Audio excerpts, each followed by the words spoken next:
Custo de vida, emprego e desemprego, cesta básica, tarifas públicas, salário mínimo.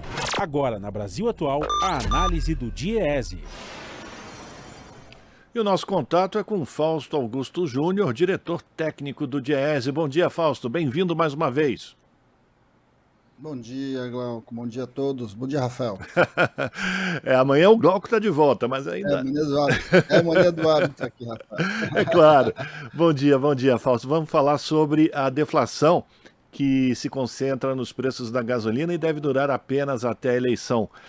O Índice Nacional de Preços ao Consumidor Amplo, o IPCA, registrou a terceira deflação seguida em setembro, menos 0,29%, segundo o IBGE, o Instituto Brasileiro de Geografia e Estatística. Agora, o indicador oficial de inflação no país soma 4,09% no ano e 7,17% em 12 meses. E é importante a gente reforçar isso, né, Fausto? Porque essa deflação ela é puxada essencialmente pelo preço dos combustíveis, mas a gente já vê que essa represa já começa a apresentar rachaduras, né? No último sábado, por exemplo, a refinaria que foi privatizada pelo governo Bolsonaro já apresentou um reajuste no preço dos combustíveis, né? Tornando a gasolina a mais cara do país nessa refinaria. Então, Rafael, essa é a discussão que a gente precisa trazer agora para todo mundo. O que está significando essa deflação e da onde ela está, qual a sua origem? A sua origem, essencialmente, é a redução dos preços dos combustíveis e nos meses anteriores na energia elétrica por conta da mudança ali na base de cálculo, nos limites do ICMS colocados pelo governo. Ou seja, você retirou recursos da saúde, da educação, para de alguma forma redirecionar para o setor de combustíveis e energia. Só para entender um pouco o que já está acontecendo, o setor elétrico, por exemplo, já está com inflação positiva. E muito provavelmente a partir do mês que vem a gente vai assistir aí a volta da inflação, pelo menos uma parte dela, uma vez que essa redução dos preços de combustíveis deixa de ter impacto real aí na vida das pessoas. É bom lembrar, né, que a mudança a mudança do cálculo, né, dos impostos de combustíveis, na verdade, ela tem um efeito limitado, até porque a política de preço da Petrobras não se alterou. A política de preço da Petrobras tem a ver com o câmbio e tem a ver com o custo do petróleo internacional. Um outro dado para esse mês, que tem a ver aí com a volta das chuvas, o fim da entre-safra, principalmente aí no campo em relação ao leite, fez com que também o leite tivesse uma pequena queda e puxasse também toda a inflação de alimentação. Quando a gente olha, então, para esse conjunto de itens, a gente vai ver uma inflação uma deflação no mês passado, mas que tem uma causa muito localizada e também mostra a importância aí do peso dos combustíveis nos diversos índices de inflação. É importante também lembrar, né, Rafael, o que tem significado essas desonerações. A gente viu recentemente aí cortes de gasto, em especial na saúde, em especial na educação. A gente viu o problema aí do farmácia popular. A gente tem visto também na outra ponta aí o corte de gastos nas universidades, recursos que eram para ter chegado nas escolas com relação ao material didático e etc., isso também não chegou. De alguma forma, todo esse movimento, que foi um movimento essencialmente eleitoral, tem a ver com a vida das pessoas. Você vai retirando recursos, aí, em especial dos que mais precisam, da classe mais pobre, e recolocando para a classe média, que é aquele que de fato vem se beneficiando da redução dos combustíveis, em especial da gasolina, que é a que tem mais se reduzido aí ao longo desses meses. Esse DIC, como você disse, ele já está se extinguindo, né? Muito provavelmente mês que vem a gente já não vai ter mais este efeito sobre os combustíveis, e aí a gente vai voltar a uma relativa normalidade nos chamados índices de inflacionários. Além do que, Fausto, o presidente Bolsonaro fica fazendo bondade com o chapéu dos outros, né? É preciso que a gente lembre que essa interferência dele com relação ao ICMS, isso vai refletir diretamente nos cofres estaduais, que por sua vez, como você já apontou, vai refletir também na educação, na saúde, naqueles serviços que o Estado é responsável por oferecer à população nos seus locais, não? Sim, você tem uma retirada de recursos da educação, da saúde, enfim, você retira recursos do principal imposto aí dos estados. Vamos lembrar que o ICMS sobre combustíveis, na maior parte dos estados, é a maior base de contribuição, tem a maior participação nesses orçamentos, e efetivamente você está atingindo aí não só os estados, mas também os municípios, uma vez que parte do ICMS é direcionado aos municípios. Quando a gente vai olhando para esse cenário, na verdade o governo artificialmente abaixou os preços de combustíveis. Vamos olhar aí o período que isso vem acontecendo, nós estamos falando aí de agosto, setembro, são meses aí pré-eleitoral e que de alguma forma tem a ver aí com a política que o governo, das benesses que o governo vem fazendo em busca da sua reeleição.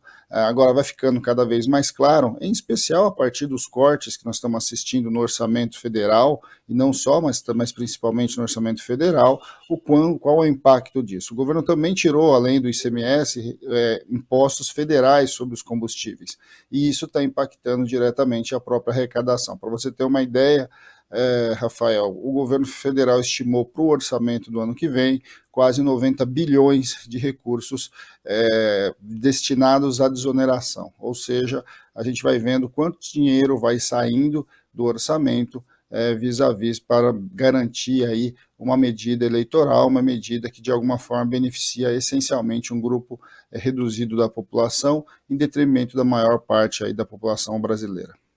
Preciso lembrar também que o auxílio emergencial de R$ 600 ele só vai até o mês de dezembro e mostra mais uma vez o efeito, a importância desses recursos na ponta, né, Fausto? Lá nas pequenas cidades, onde ele consegue movimentar o pequeno comércio, enfim, a pequena economia local, mas que isso também tende a ser extinto ao final desse período. É preciso que as pessoas tenham interesse e atenção para perceber que não existe uma política definida, estruturada, mas apenas momentânea, exatamente para passar esse período de eleição, né, onde o Bolsonaro procura, dessa forma, conseguir alguns votos a mais. E pior, a gente percebe também que mesmo com essa injeção de recursos, essa gigantesca injeção de recursos, os trabalhos, os postos de trabalho que vêm sendo gerados, eles são de baixa qualidade, né, Fausto? Sem nenhum seguro para o trabalhador. Então, Rafael, é isso que a gente está assistindo. O governo, na verdade, resolveu abrir os cofres nos últimos 3 meses, né? Ou seja, ele mexeu ali no auxílio emergencial, na verdade, no Auxílio Brasil, ele mexeu aí na questão do crédito, ele mexeu na questão dos preços dos combustíveis, mas tudo isso com VAD. Vamos lembrar aí que o próprio Guedes tem várias discussões em relação aos valores que deveria ser esse auxílio ou não. Vamos lembrar que quando começou o debate do auxílio emergencial, ele falava em um auxílio de R$ 200. Tudo isso está colocado agora como grandes pacotes e que vão ter um preço a ser pago ali no próximo ano. De um lado, você tem a efetividade disso. Até quando de fato o Auxílio Brasil vai continuar em R$ 600, até porque nós precisamos ver aí como vai ser o desenrolar das eleições. Na outra ponta, você tem aí um conjunto de medidas que está onerando o orçamento público e está retirando recursos de outras áreas para você garantir recursos aí para esses 3 grandes programas que eles colocaram, né, que foi o aumento do auxílio emergencial do Auxílio Brasil, de um lado, redução do preço dos combustíveis e refinanciamento de dívidas. Vamos lembrar também, né, que no caso do Auxílio Brasil, a gente teve agora aí a entrada do chamado consignado sobre o auxílio, o que é um grande absurdo, uma vez que a construção da ideia do Bolsa Família foi garantir a segurança alimentar para as famílias mais pobres, e agora a gente está vendo aí o sistema financeiro abocanhando parte disso e de alguma forma endividando mais as famílias numa sociedade que já está aí com mais de 80% das famílias endividadas. Quando a gente olha para tudo isso, a gente vai vendo como esses programas que foram criados a toque de caixa, basicamente no final aí do mandato do Bolsonaro, para tentar a sua reeleição, de uma forma vai impactando a vida real das pessoas e vai colocando para frente perspectivas bastante complicadas do ponto de vista do Estado, do seu próprio financiamento, de como que vai lidar com todas essas benesses de curto prazo e do ponto de vista das pessoas, o que vai ser, na verdade, logo aí em janeiro, quando, na verdade, boa parte dessas medidas, inclusive, está definido, né, a sua extinção e a sua redução. Vai ter que ter outra discussão em janeiro para saber como é que todas essas medidas vão ficar. São medidas de cunho eleitoreiro. Nós no Brasil, ao longo da nossa história, ao longo das nossas eleições, nunca vimos nada parecido. Você movimentar todo o orçamento público na direção de uma reeleição. nenhum outro presidente fez o que o Bolsonaro está fazendo e que, de alguma forma, a população precisa ficar atenta. Precisa ficar atenta porque sabe que medidas eleitoreiras, na verdade, têm voo curto, normalmente tem curto prazo, e lá na frente o custo passa a ser muito alto, como a gente já está vendo em vários outros espaços, em vários outros gastos, e como essa política de retirar dinheiro dos mais pobres para dar para os mais ricos é, de fato, a política do atual governo.